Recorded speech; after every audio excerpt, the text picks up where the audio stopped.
బద్దలు కొట్టినట్టుగా ఏ విషయం గురించి అయినా మాట్లాడేవాళ్ళు చాలా అరుదుగా కనిపిస్తుంటారు. అదే రంగం తమ జీవితం అయినప్పటికీ, అదే రంగాన్ని తమ బ్లడ్గా భావించినప్పటికీ కూడా నిజాలు మాట్లాడడానికి కొంచెం మొహమాట పడుతుంటారు. అయితే ప్రస్తుతం మనతో పాటుగా ఉన్నటువంటి స్పెషల్ గెస్ట్ ఇలాంటి వాటిని వేటిని పట్టించుకోరు. తనకు తప్పు అనిపిస్తే తప్పు అని చెప్తారు, నిజమైతే కూడా అంతే కుండబద్దలు కొట్టినట్టుగా చెప్తారు.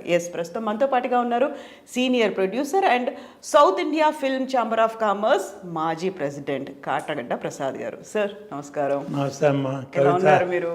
బాగున్నా అమ్మా. చాలా రోజులైంది మీరు ఏబిఎన్ తర్వాత 2-3 ఛానల్స్లో వర్క్ చేస్తున్నప్పటి నుంచి మీ వర్క్ గమనిస్తున్నాను. All the best. బ్రహ్మాండంగా చేస్తున్నారు. Thank you sir. మీ సీనియారిటీ కనపడతా ఉంది. Thank you sir. సార్ నా సీనియారిటీ కంటే కూడా మీ సీనియారిటీ 52 ఏళ్ళు సార్. ఈ ఫిల్మ్ ఇండస్ట్రీలో 52 ఏళ్ల నుంచి నన్ను ఒక బ్రేక్ తీసుకున్నారా, ఒక ఫుల్ స్టాప్ కాకుండా కామా పెట్టారా, పాజా, రిటైర్మెంట్ అంటారా, ఇలా చూడాలి. మీ దగ్గర నుంచి ఎందుకు సినిమాలు రావట్లేవు? బ్రేక్ లేదు, పాజ్ లేదు, ప్రొడక్షన్ లేదు. కానీ 1971 జూన్ 16 లక్ష్మీ ఫిలిమ్స్లో ఆ రోజుల్లో 150 రూపాయలు క్యాషియర్గా జీతం మొదలయ్యి నాకు నా సినిమా కెరీర్ స్టార్ట్ అయింది. 1971 జూన్ 16. అప్పుడు నేను అప్పుడు సంపూర్ణ రామాయణం నేనే డిస్ట్రిబ్యూట్ చేశాను, కరుణామయుడు నేనే డిస్ట్రిబ్యూట్ చేశాను. అవన్నీ 100 డేస్ ఫంక్షన్లు చేశాం ఆ రోజుల్లో. అట్లాగే అడవిరాముడు, ఎన్టీ రామారావు సినిమాలు, చాలా సినిమాలు మేము డిస్ట్రిబ్యూట్ చేశాం. అలా లక్ష్మీ ఫిలిమ్స్ తర్వాత లక్ష్మీ చిత్ర తర్వాత వసుధా చిత్ర నా ఓన్ కన్సర్న్ లాగా అలా అంచెలంచెలుగా డిస్ట్రిబ్యూటర్గా ఎదుగుతూ వచ్చాను. వచ్చిన తర్వాత డిస్ట్రిబ్యూటర్గా చేస్తూ ఉన్నప్పుడు పెద్ద పెద్ద బ్యానర్లు తీసే పెద్ద పెద్ద సినిమాలు కొన్నానమ్మా.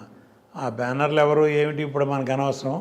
పెద్ద బ్యానర్లు, ఆ రోజుల్లో ఉన్న పెద్ద బ్యానర్లు అంటే టోటల్ ఆంధ్ర వ్యాపారం పోయి జిల్లాల వారీ వ్యాపారం వచ్చింది. ఆంధ్ర ఇప్పుడు 6 ముక్కలయ్యి ఒక్కొక్క జిల్లాకి ఒక్కొక్క డిస్ట్రిబ్యూటర్. నేను అలా కృష్ణా జిల్లాకి రిస్ట్రిక్ట్ అయ్యి విజయవాడ ఉండి కృష్ణా జిల్లా కొంటా ఉండేవాడిని. కొంటమే అప్పుడు ఇక డిస్ట్రిబ్యూషన్ అనేది లేదు. కొని లాభం నష్టం కొనుక్కున్నాడు వాళ్ళ కర్మ. అలా పెద్ద పెద్ద బ్యానర్లు తీసిన సినిమాలు నేను డిస్ట్రిబ్యూట్ చేసి పెద్ద నష్టమే పోయాను. అప్పుడు నా బాల్యమిత్రుడు బలరాం అని, చిన్నప్పటి నుంచి మా ఊరే ఒల్లూరుపాలెం, కృష్ణా జిల్లా విజయవాడ పక్కనే మా ఊరు. ఆ బలరాం అన్నాడు, ఎవరో తీసిన సినిమాలు మనం కొనుక్కోవటం ఎందుకురా, మనమే సినిమాలు తీద్దాం పదా అన్నాడు. మనకి రంగంతో పరిచయం కూడా ఉంది కదా, ఇన్నాళ్ళు నీకు సర్వీస్ ఉంది కదా, నీకు అందరూ తెలుసు కదా, హీరోలు అందరితోనూ నువ్వు ట్రావెల్ అయ్యావు కదా. అప్పట్లో చిరంజీవి గారితో వీళ్ళందరితో ట్రావెల్ అయ్యాను. సుమన్ గారు అప్పుడు టి కృష్ణ గారి సినిమాలు, లక్ష్మీ చిత్రాల్లో ఉండగా నేటి భారతం, దేశంలో దొంగలు పడ్డారు, పోకుడు బాబురావు గారి సినిమాలు, అవన్నీ మేము డిస్ట్రిబ్యూట్ చేసాం. అప్పటి నుంచి అందరూ పరిచయం ఉంది కదా, రాజేంద్ర ప్రసాద్ గారు వీళ్ళందరూ. రాజేంద్ర ప్రసాద్ గారు అయితే ఇప్పుడు కూడా నాకు బావ అంటే బాగుంటారు. గద్దే రాజేంద్ర ప్రసాద్ హీరో, విజయవాడ ఎమ్మెల్యే గద్దే రామ్మోహన్ గారు మాకు వియ్యగుడు, ఇప్పుడు తెలుగుదేశం పార్టీలో ఎమ్మెల్యే. అట్లా ఆయనతో రిలేషన్షిప్ కంటే ఎక్కువ ఫ్రెండ్షిప్ రాజేంద్ర ప్రసాద్ గారితో. అట్లా పరిచయాలు ఉన్నాయి కదా, మనమే సొంత సినిమా చేద్దామంటే సరే. అహనా పెళ్ళంట రిలీజ్ అప్పుడు రామానాయుడు గారి టీం విజయవాడకు వచ్చారు సక్సెస్ మీట్ పెట్టడానికి. జనరల్గా రామానాయుడు గారికి అప్పట్లో అలవాటు విజయవాడ వచ్చి ఆ సినిమా ఫస్ట్ రీల్ తీసుకెళ్ళి కనకదుర్గ అమ్మవారి పాదాల దగ్గర పెట్టి సినిమా రిలీజ్ చేసేవారు. ఫస్ట్ తిరుపతి తీసుకెళ్ళేవారు, తర్వాత కనకదుర్గ అమ్మవారి పాదాల దగ్గర పెట్టి సినిమా రిలీజ్ చేసేవారు. అట్లా ఆయన విజయవాడ వచ్చారు, సినిమా మంచి సక్సెస్ మీటు. ఆంధ్రజ్యోతిలో అప్పుడు ఓంకార్ అని ఉండేవాడమ్మా, ఆయన రిపోర్టరు కమ్ యాంకర్గా చేస్తూ ఉండేవాడు. అప్పట్లో విజయవాడలో ఏ ప్రెస్ మీట్లు జరిగినా మంచి ప్రాస పలుకుతూ కొంచెం చెమ్మక్కులు కొడతా, తెలుగు భాష మంచి పట్టుండి మంచి వొకాబులరీ. ఆయనతో నాకు జర్నలిస్ట్గా పరిచయం, నాతో బాగా క్లోజ్గా ఉండేవాడు. సరే, ఎప్పుడైతే బలరాం ఇట్లా అన్నాడో, జంజాల్ గారు రాజేంద్ర ప్రసాద్ గారు విజయవాడ వచ్చినప్పుడు నేను వాళ్ళిద్దరిని కలిసి, నేను ప్రొడక్షన్కి వద్దాం అనుకుంటున్నాను, మీరు కనుక సినిమా చేస్తామంటే నేను రెడీ అని చెప్తే ఓకే దాని ఉంది చేద్దామన్నారు. వాళ్ళిద్దరికి అడ్వాన్స్లు ఇవ్వడం, రాజేంద్ర ప్రసాద్ గారు జంజాల్ గారు ఇద్దరు నెక్స్ట్ మీరే చేద్దామని అన్నారు, అంతా అయిపోయింది.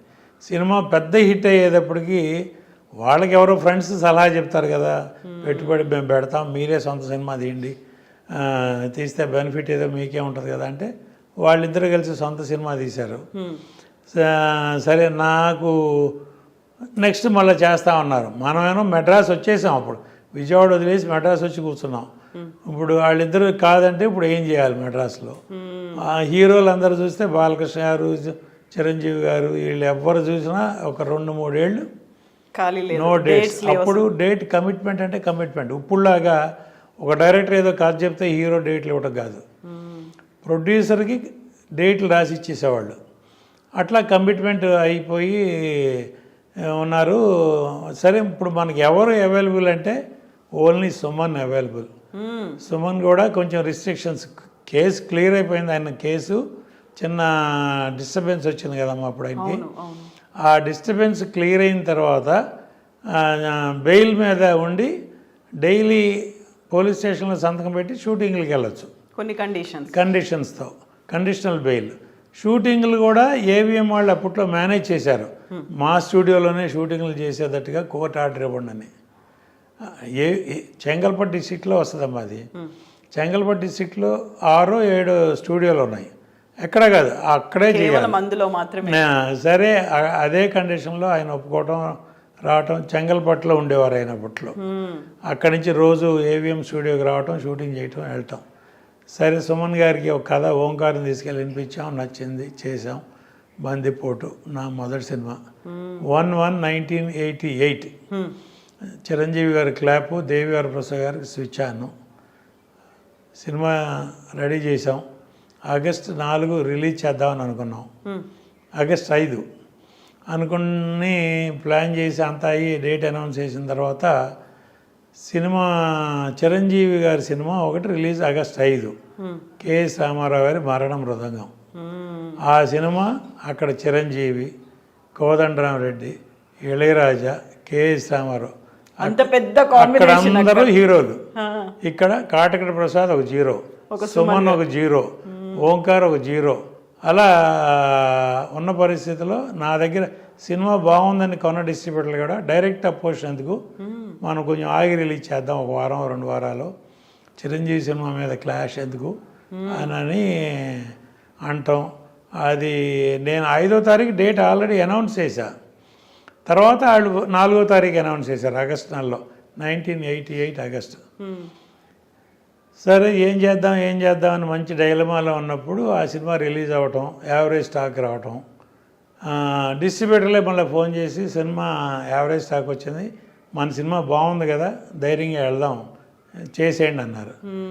ప్రింట్లు కూడా తీసి రెడీగా ఉన్నప్పుడు అన్ని ప్రింట్లు లారీల్లో బస్సుల్లో వేసి పంపడమే, ట్రైన్లలో రెడీగా ఉన్నాయి. సరే 5 రిలీజ్ చేసాం. మంచి సక్సెస్, బాగుంది, శుభారంభం. అప్పుడు శుభారంభం, ఫస్ట్ సినిమా బాగుంది అనుకున్నాం. తర్వాత మళ్ళీ ఇమ్మీడియట్గా ఓంకార్ కథ చెప్పి ఉగ్రనేతుడు, మళ్ళీ సుమన్ను, ఖుష్బు, శశికళ, మనకి రజనీ అనేవాళ్ళు అక్కడ, అది సేమ్ బిఎల్వి ప్రసాద్ డైరెక్షన్.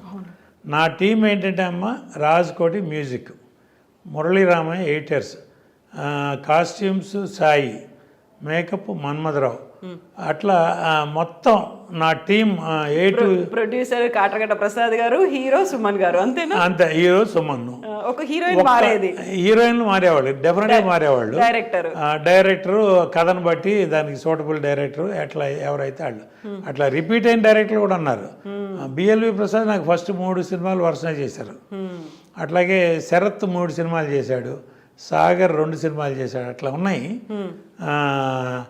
సరే మళ్ళా కథ చెప్పడం, ఖుష్బు, శశికళ, రజనీ హీరోయిన్, ఉగ్రనేతుడు అని చెప్పాం. అంటే మా ఆశ ఏంటంటే సుమన్ గారిది క్లియర్ అయిపోయింది, ఎనీ మూమెంట్ ఈ రిస్ట్రిక్షన్స్ కూడా క్లియర్ అవుతాయి, ఆయన ఎక్కడికైనా వెళ్ళిపోవచ్చు, ఎక్కడైనా షూటింగ్ చేయొచ్చు, విదేశాలకు వెళ్ళొచ్చు అనే ఉద్దేశంతో ఆ సినిమా మొదలుపెట్టాం. బందిపోటప్పుడే ఆ ఫీలింగ్లో మొదలుపెట్టాం. సినిమా అయ్యేదాకా ఆయనకి రిలీఫ్ రాలా, సరే అని రిలీజ్ చేసాం. అప్పుడు కూడా సేమ్ ఒకే స్టూడియోలో చేసుకున్నారు, ఒకే స్టూడియోలో. అది కూడా అన్నమ్మా ఎట్లా చేసాం, సుమన్తో వర్క్ అంతా ఏవిఎంలో, సుమన్ లేని వర్క్ అంతా బయట. ఒక చేజ్ తీసేవాళ్ళం అమ్మా. ఏవిఎంలో రోడ్ల మీద క్లోజప్లు సుమన్ గారితో తీసేవాళ్ళం, బీచ్ రోడ్లోనూ అక్కడ లాంగ్ షాట్లు చేసి అట్లా మ్యాచ్ చేసేవాళ్ళం. మా కెమెరామెన్ ఫిల్టర్స్ వాడి ఎక్కడో వీజీపీలోనూ హైదరాబాద్ చార్మినార్లోనూ అక్కడ షూటింగ్లు చేసినట్టుగా తీసేవాళ్ళు. కబీర్ లాల్ మా ఇద్దరు నాకు కెమెరామెన్. ఈ విషయం అప్పుడు బయట ప్రపంచానికి తెలుసా? ఇలా మ్యాజిక్లు చేసేవాళ్ళు చెప్పలే అసలు ఎప్పుడు చెప్పలేదు. అసలు సుమన్ గారితో సినిమా తీస్తున్నాం అంతే. ఏవిఎం రిస్ట్రిక్షన్ ఇట్లా ఏవిఎం కాంపౌండ్లోనే సినిమా చేసాం అన్నట్టు ఉండదు. ఇప్పుడుకైనా మీరు చూడండి యూట్యూబ్లో ఉగ్రనేతుడు, పల్నాటి రుద్రయ్య, బందిపోటు, ఆ 3 సినిమాలు దాదాపు ఏవిఎంలోనే చేసాం. అసలు మీకు అట్లా తీసినట్టు ఉండదు. అంటే పెద్ద పెద్ద సెట్లు వేసామండి అమ్మ, ఫుల్ ఫ్లోర్ సెట్, రిచ్ సబ్జెక్టులు తీసుకున్నామండి. సో ఇక కొట్టుకుపోయేది. సాంగులకేనో ఫిల్టర్లతో మేనేజ్ చేసేవాడు మా కబీర్ లాల్. అట్లా మేనేజ్ చేసాం. ఫైట్లు ఇట్లా చేసేవాళ్ళం. మొత్తం మీద పల్నాటి రుద్రయ్య హాఫ్ వేలో సుమన్ గారికి రిలీఫ్ వచ్చింది. సగం సినిమా అయిపోయింది. ఎనీ మూమెంట్ రిలీఫ్ వస్తుందంటే 2 సినిమాలు చేసాం, రిలీజ్ చేసాం, 2 హిట్లు. పల్నాటి రుద్రయ్య మనం ఖాళీగా ఉంటాం ఎందుకు, సినిమా సుమన్ గారితో వేరే ఎవరో ధైర్యం చేసి ముందుకు రావట్లా, మనమే చేద్దాం. అప్పుడు వరుసగా 3వ సినిమా కూడా మీరే చేశారు? నేనే చేసా, ఎవరు రాలా. ఆ పల్నాటి రుద్రయ్య సగంలో ఉండగా ఆయనకి రిలీఫ్ వచ్చింది. రిలీఫ్ రావటం నాకే ఏదో రిలీఫ్ వచ్చినట్టు, నేనే ఏదో ఈ రిస్ట్రిక్షన్స్ అన్ని తెగదెంపులు చేసుకుని అప్పుడు సాంగ్స్ హైదరాబాద్, గండిపేట, గోల్కొండ, అదేదో పెద్ద సింగపూర్, మలేషియా లాగా. ఫైట్ పాండిచేరి, ఆ ఎర్రకొండల్లో వెళ్ళి గుర్రాలు తీసుకెళ్ళి ఒక 50 గుర్రాలు హడావిడి క్లైమాక్స్ అక్కడ. నెల్లూరు నడి రోడ్డు మీదమ్మ గాంధీ విగ్రహం దగ్గర స్ట్రీట్ ఫైటు, ప్రబల్తో 2 గ్రూపులు వచ్చి క్లాష్, ఒక చోట జాయిన్ అయ్యి క్లాష్ ఫైటు. సుమన్, కన్నడ ప్రభాకర్, విజయశాంతి, ఇంతమంది ఆర్టిస్టులను పెట్టుకుని నెల్లూరు హైవే మీద పెడితే నాకు అప్పుడు ఆనం రామనారాయణ గారు, ఇప్పుడు మంత్రి గారు, ఆయన నాకు దగ్గరుండి ట్రాఫిక్ డైవర్ట్ చేసి బైపాస్ మీద నాకు ఆ రోడ్డు వదిలేసి 3 రోజులు కంటిన్యూస్ నాకు హైవే మీద షూటింగ్ ఇచ్చారు. చేసి అట్లా చేసాం. అట్లా ఒక ఫైట్కి ఒక చోట, ఒక ఫైట్కి ఒక చోట, సాంగ్స్కి హైదరాబాదు, 2 సినిమాలకు కానీ 3వసారి ముచ్చటగా అన్నీ చేసి మొత్తం చేసాం. అది సక్సెస్. హ్యాట్రిక్ ఫంక్షన్ ఇక్కడే తాజ్లో 3 సినిమాలు కలిపి 100 days ఫంక్షన్ చేసాం. ఎంఎస్ రెడ్డి గారు, కృష్ణరాజు గారు, వీళ్ళందరూ చీఫ్ గెస్ట్లుగా వచ్చి నాకు బాగా అట్లా